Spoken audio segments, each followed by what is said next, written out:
Snow, mountains, cable cars and the French. Now this isn't a lost ski resort tucked away in the snowy foothills of Mont Blanc. This is North America. Quebec may well be the second largest province in Canada, but French is the official spoken language and the distinctly European flavour doesn't end there. Because here, in the quaint Laurentian resort of Tremblant, even the buildings look like they've been plucked straight out of the French Alps. Mont-Tremblant is a huge mountain. We're skiing on 4 sides. We have 94 trails. Steepest run is a dynamite at 42 degree steepness, so terrain for everyone around. The town has been a popular destination since the first snow train arrived in 1927, although it can't have been easy for those early snowgoers, as it wasn't until the 1930s that a resourceful local built a ski lift here. His name was Jack Rabbit, and his picture hangs in various places around the resort. He lived to the ripe old age of 111, and I'm sure that if he was alive today, he'd also be enjoying one of Tremblant's finest hot chocolates. And of course, you can't come to a ski resort and not get down to a bit of skiing, even if your skills on the slopes are a little bit rusty. Now, if you were going to compare this to somewhere in Europe, what's Tremblant like? I would say it's a little bit like the Pyrenees, like Andorra, compared to the Alps, which is a very beautiful place that has a lot to offer.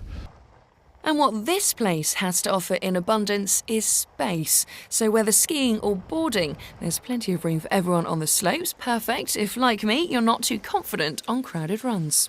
Well, actually, for not having done this for absolutely years, I think I'm doing okay. And the terrain here is amazing and the conditions are just perfect. How do you think I'm doing, Donald? I think you're doing just great. Oh, yes. Prior to now, if you'd said to me curling, I'd have thought of hair tongs, but apparently there is a different kind of curling. And Francois here, who is armed with a brush and some stones, you're going to show me what this is all about and make me into a champion. We'll try. Okay, so what's the aim of this? What are we trying to do? Well, you try to get as close as possible to the bullseye of the circle by sending your stone to the other end. First of all, grab your stone, push forward with your right foot, and you can have weight on the stone and on your left foot. As simple as that.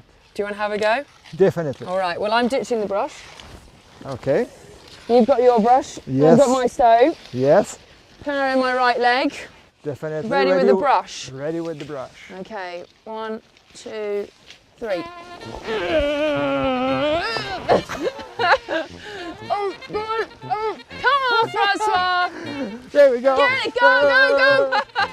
I don't think there's any danger of me making the Winter Olympics curling team quite yet. Realising you're never going to live your Olympic dream is a bitter pill to swallow.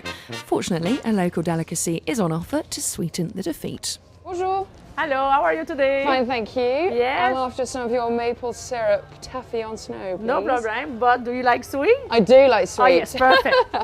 But your stick, Thank you. come with me outside, Okay. I'll show you. Maple taffy or tir d'érable is a tradition that predates the arrival of the French in the late 16th century and is made by heating maple sap to over 160 degrees centigrade, then pouring onto fresh and, more importantly, clean snow. Okay, it's ready, just turn it. Yeah.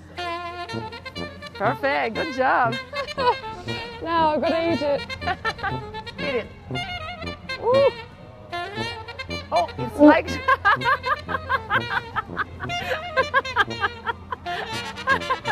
I'll try a big mouthful. Yes, normally just like lollipop. Yes, I ate it all exactly. in one go. Now I'm choking to death.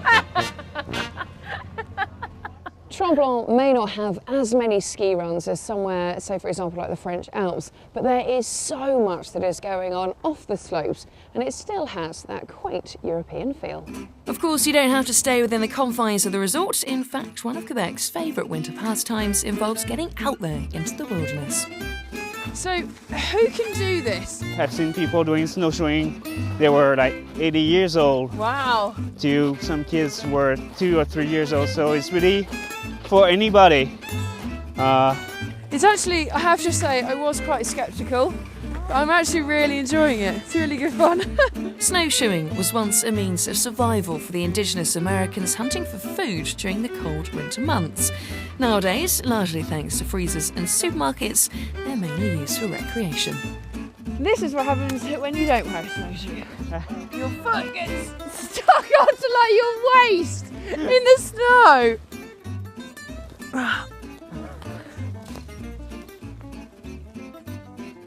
Right, go again.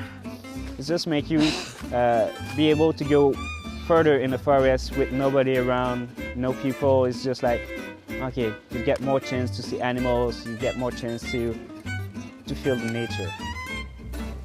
Quebec City is the capital of the province, and overlooking it is Mont-Sainte, a three-sided mountain haven for city-dwelling snow lovers.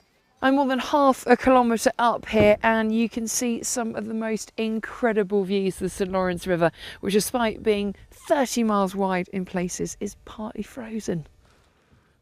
And not only is the river frozen, so are many of the surrounding waterfalls. So if you've got a head for heights and are a lot braver than I am, then how about this? It's called ice canyoning, and the idea is the abseil down the face of the frozen waterfall. Now they say it's good for all the family, and I think I'm going to try and stick to skiing though. Well, we are operating summer canyoning since many years, and it seemed logical for all the skiers to offer this winter activity. We do receive families and kids even. It's an easy activity because you're stable on ice, so there's no much physical effort for your muscles. The mental effort is still there because it's impressive, but it's easy technically. I'm not so sure I would describe it as easy. It's certainly not as easy as an exhilarating ride on one of these.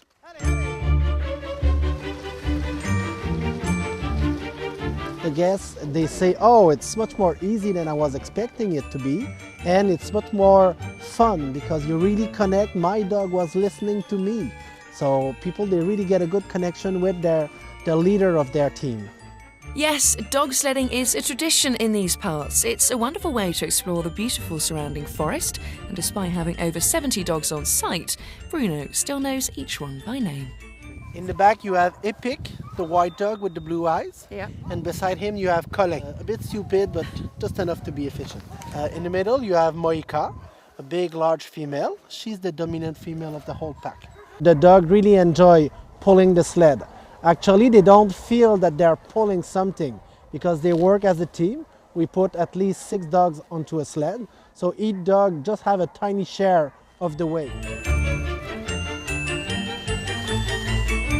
And after a hard day playing in the snow, what better than to curl up in your hotel room by the fire and sink into a good book? Although this hotel, like most things Quebecois, comes with a twist. You can come to visit, you also can come to spend the night, you can come for an event, you can come to get married at the Hotel de Glace, so there's a lot of things you can do. The hotel is made of 20,000 tonnes of snow and ice, and it takes more than 30 people over a month to build. But when they finish construction, what's left standing is an impressive and enchanting testament to the Quebecois sense of fun and ingenuity. So first of all, you go and check in at this pavilion. After that, you go at the bar, take drinks. People can try sculpting on the ice. And we have the spa and sauna courtyard. So people go and, live the experience of the spa and sauna. Now, we're in the spa. Surely people don't get in the spa when it's this cold. People do. But you must be mad to take your clothes off and then get in there. This is a heated bathroom, so you can get changed there, and for sure you got a little bit to walk in the cold, but we just lend a rope to go into the spa, and it's a very good experience. But then once you're in, you don't want to get out. For sure, it's hard to get out when you're in because you're so comfortable.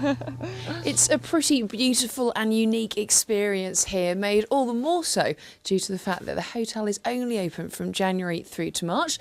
Then it's all knocked down and they start the planning for next year. Winter in Quebec is a truly magical place, combining the charm and character of Alpine France, North American hospitality and Canadian dimensions. Because at just under 3 times the size of France, Quebec is enormous. And yet with a population of just 1/10 of its motherland, you're almost always guaranteed space on the slopes.